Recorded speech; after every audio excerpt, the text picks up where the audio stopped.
दोस्तों, इस वीडियो में हम द मोस्ट सक्सेसफुल लोगों की वो हैबिट्स देखेंगे जिनसे वो सक्सेसफुल बने हैं। तो सबसे पहली हैबिट आती है डोंट बी अ डोंकी। एक बार जब टिम फेरिस ने एंटरप्रेन्योर डेरेक साइवर से पूछा कि कौन सी ऐसी एडवाइस है जो तुम खुद को 20 साल की उम्र में देना चाहोगे, तो उस पर डेरेक ने कहा, मैं खुद को अगर सालों पहले एडवाइस देना चाहता तो वो कुछ ये होती कि don't be a donkey. Derek ने कहा कि जब भी मैं 30 साल के लोगों से मिलता हूँ तो वो एक साथ बहुत सी चीजें करना चाहते हैं बट कहीं पहुंच ही नहीं पाते, कोई प्रोग्रेस ही नहीं कर पाते। वो दुनिया से नाराज हो जाते हैं क्योंकि उन्हें लगता है कि दुनिया उन्हें एक ही चीज करने पे मजबूर कर दी है, लेकिन वो मल्टीपल चीजें करना चाहते हैं।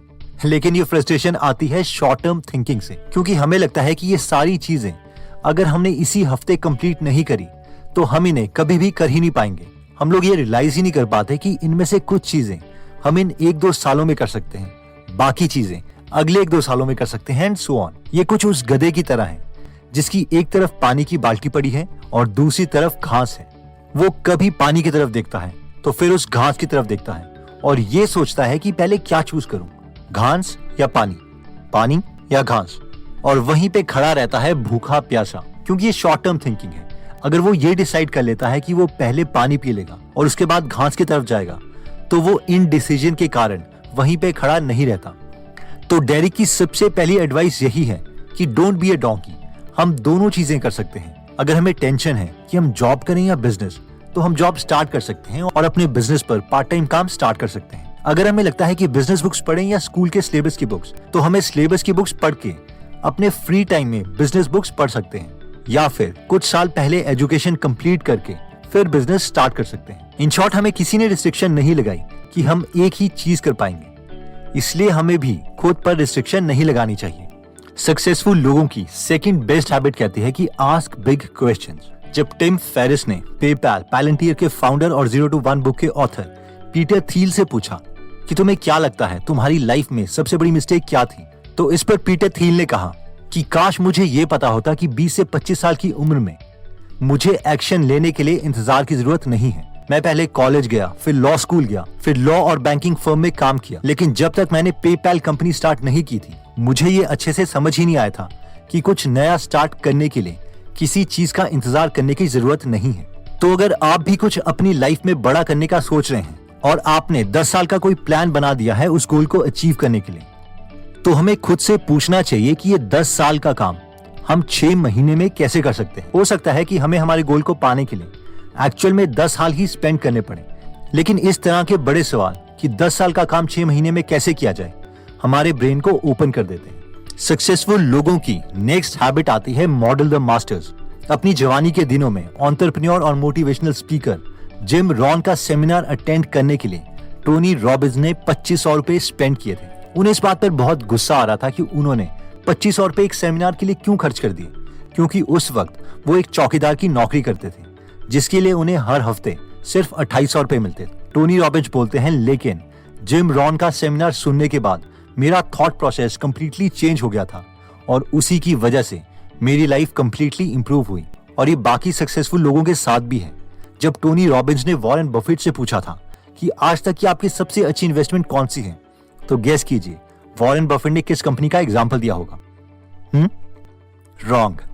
उन्होंने कोई भी कंपनी का नाम नहीं लिया, बल्कि उन्होंने कहा कि उन्होंने 20 की उम्र में डेल कार्नेगी का पब्लिक स्पीकिंग कोर्स किया था, जिससे उनकी पब्लिक स्पीकिंग बहुत फायदे में आ गई थी। वॉरेन बफेट ने टोनी रॉबिन्स से कहा, खुद के ऊपर इन्वेस्ट करना सबसे बड़ी इन्वेस्टमेंट होती है, क्योंकि तुम अपनी स्किल्स इंप्रूव करते हो, अपना माइंडसेट इंप्रूव करते हो, एक्सपीरियंस लोगों से सीखते हो, चीजों को अलग नजरिए से देखते हो, और फाइनली इन सब चीजों से तुम ज्यादा अर्न कर सकते हो एज कम्पेयर टू सिर्फ अपने खुद के एक्सपीरियंस ही से सीख।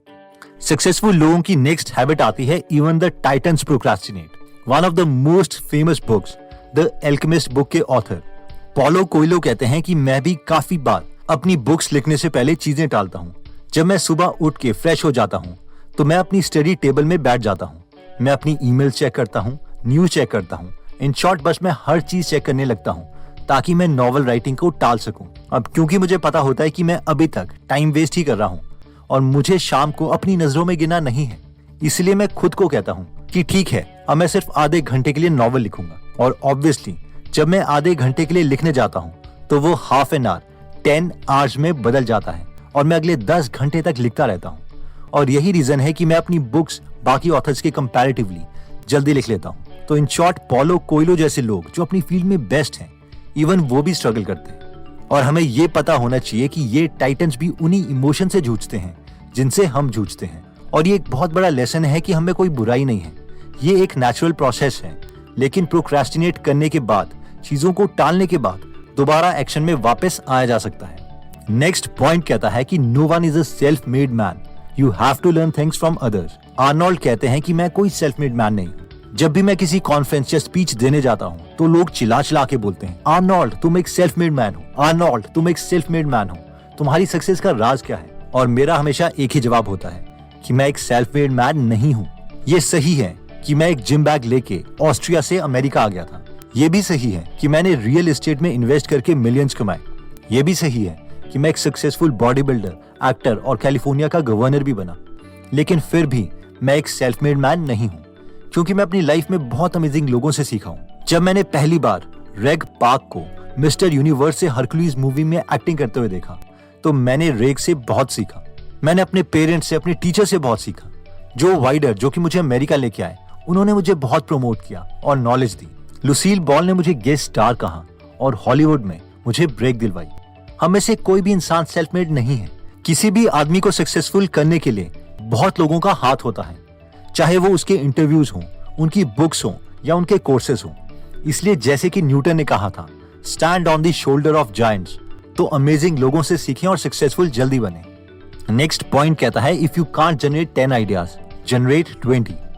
जेम्स ऑल्चर, जिन्होंने 20 कंपनीज को फाउंड की, जिनमें से 17 फेल हो गई और बाकी 3 कंपनीज से उन्होंने tens of millions of dollars कमाए, वो कहते हैं कि अपनी आइडिया मसल या ब्रेन को आइडिया फैक्ट्री बनाने के लिए हर रोज सुबह 10 आइडियाज लिखो।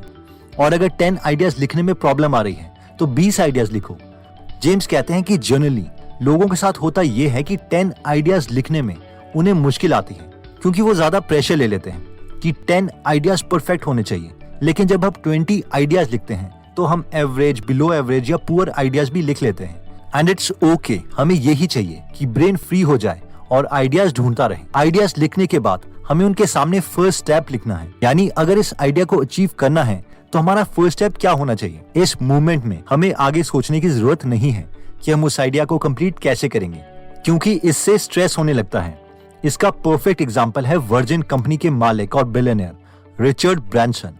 रिचर्ड ब्रांसन को एयरलाइन कंपनी की सर्विस पसंद नहीं आई जिसमें वो फ्लाई कर रहे थे, तो उन्होंने सोचा कि मुझे एयरलाइन बिजनेस स्टार्ट कर लेना चाहिए। अब सवाल ये था कि रिचर्ड, जो कि एक मैगजीन पब्लिशर थे विद ऑलमोस्ट नो मनी, वो कैसे एक एयरलाइन बिजनेस की कंपनी स्टार्ट कर सकते हैं। लेकिन रिचर्ड ने ये नहीं सोचा, उन्होंने सिर्फ फर्स्ट स्टेप सोचा। उन्होंने सोचा, ओके चलो बोइंग कंपनी से बात करके ये तो देखूं कि क्या उनके पास कोई प्लेन है जो वो किराए में दे सकते हैं।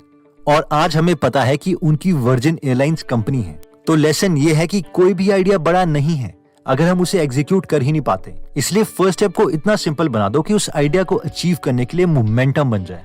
तो दोस्तों, इस वीडियो में हमने सक्सेसफुल लोगों की 6 हैबिट्स देखी, जिसमें पहली हैबिट क्या थी, डोंट बी अ डोंकी। इस पॉइंट में हमने देखा था कि हमें एक गधे की तरह नहीं सोचना चाहिए कि पहले पानी पीऊं या घास खाऊं और इवेंचुअली कोई एक्शन ही ना लें, बल्कि हमारी जिंदगी में जो ऑप्शंस हैं हम दोनों कर सकते हैं। हो सकता है हमें कुछ साल वेट करना पड़े, लेकिन we can do both. Next habit थी आस्क बिग क्वेश्चंस। ये पॉइंट कहता है कि अगर हम खुद से बड़े सवाल पूछते हैं तो हमें आंसर्स भी बड़े मिलेंगे। बड़े सवाल जैसे कि जो मैं नेक्स्ट 10 साल में करने का सोच रहा हूँ उसे मैं अगले 6 महीने में कैसे कर सकता हूँ। इसका फायदा ये होता है कि हमारा माइंड बहुत ही एफिशिएंट वे से आंसर्स ढूंढने लगता है। नेक्स्ट हैबिट थी मॉडल द मास्टर्स। इसमें हमने देखा था कि एक्सपीरियंस्ड लोगों से सीखो, क्योंकि सक्सेस क्लूज छोड़ती है। अगर आप उनके स्टेप्स फॉलो करोगे तो बहुत ही गलतियों से बच जाओगे। नेक्स्ट हैबिट थी इवन द टाइटन्स प्रोक्रास्टिनेट। इस पॉइंट में हमने देखा था कि इवन की मास्टर्स जैसे कि द एल्केमिस्ट बुक के ऑथर पॉलो कोयलो भी प्रोक्रास्टिनेट करते हैं, यानी चीजों को टालते हैं। लेकिन फिर वो छोटा गोल सेट करके मोमेंटम बना लेते हैं और अपने काम में लग जाते हैं। जैसे कि हम खुद से कह सकते हैं कि मैं अब सिर्फ अगले हाफ एन आवर के लिए काम करूंगा, और फिर जब एक बार मोमेंटम बन जाए तो हाफ एन आवर की जगह 10 आवर भी हम काम कर सकते हैं। नेक्स्ट पॉइंट कहता है कि no one is a self made man, you have to learn things from others. इस पॉइंट में हमने देखा था कि कोई भी इंसान सेल्फ मेड नहीं है। सबकी लाइफ में कुछ मेंटर्स आते हैं जो उन्हें अगले स्टेज तक ले जाते हैं। हम सबके लिए बेस्ट तो यही रहेगा कि हम कॉन्शियसली अपने मेंटर सिलेक्ट करें। फॉर एग्जाम्पल सक्सेसफुल लोगों की बुक्स पढ़ें। नेक्स्ट पॉइंट में हमने देखा था if you can't generate 10 ideas generate 20। इसमें हमने देखा था कि अगर हम खुद को एक आइडिया मशीन बनाना चाहते हैं तो हमें हर रोज सुबह 10 या 20 आइडियाज लिखने हैं, और वो आइडिया एक एवरेज या पुअर आइडिया भी हो सकता है, उससे कोई फर्क नहीं पड़ता। उसके बाद उन आइडियाज के आगे उसे कंप्लीट करने का सिर्फ फर्स्ट स्टेप लिखें, जैसे कि वर्जिन एयरलाइंस के फाउंडर रिचर्ड ब्रांसन ने लिखा था। दोस्तों, जैसे कि टोनी रॉबिन्स भी कहते हैं कि सक्सेस लीव क्लूज, और सक्सेस को पाने का बेस्ट तरीका यही है कि हम सक्सेसफुल लोगों के आइडिया सुने और उन्हीं को मॉडल करें, उनसे मिलते जुलते स्टेप्स लें। अगर आप इस थियरी में बिलीव करते हैं कि yes same steps will lead to same results, तो आप हमारी गीगल एप्लीकेशन डाउनलोड कर सकते हैं, जहां पर हिंदी और इंग्लिश में फ्री में 130 से ज्यादा बुक समरीज अवेलेबल हैं, जिन्हें आप पढ़ भी सकते हैं और सुन भी सकते हैं। तो अगर आप इस एप्लीकेशन में इंटरेस्टेड हैं तो इसका लिंक मैं डिस्क्रिप्शन में दे दूंगा। एनीवेज दोस्तों, अगर आपको लगता है कि ये वीडियो आपके किसी फ्रेंड या फैमिली मेंबर को मोटिवेट या हेल्प कर सकती है तो ये वीडियो उनके साथ जरूर शेयर करें। अगर आपको ये वीडियो हेल्पफुल लगी और आप ऐसी नॉलेजेबल वीडियोस मिस नहीं करना चाहते तो सब्सक्राइब करने के बाद बेल का बटन दबाना मत भूलिएगा। आप कमेंट करके ये भी बता सकते हैं कि आप नेक्स्ट वीडियो किस टॉपिक पर चाहते हैं। जल्दी हम आपसे दोबारा मिलेंगे। जय हिंद।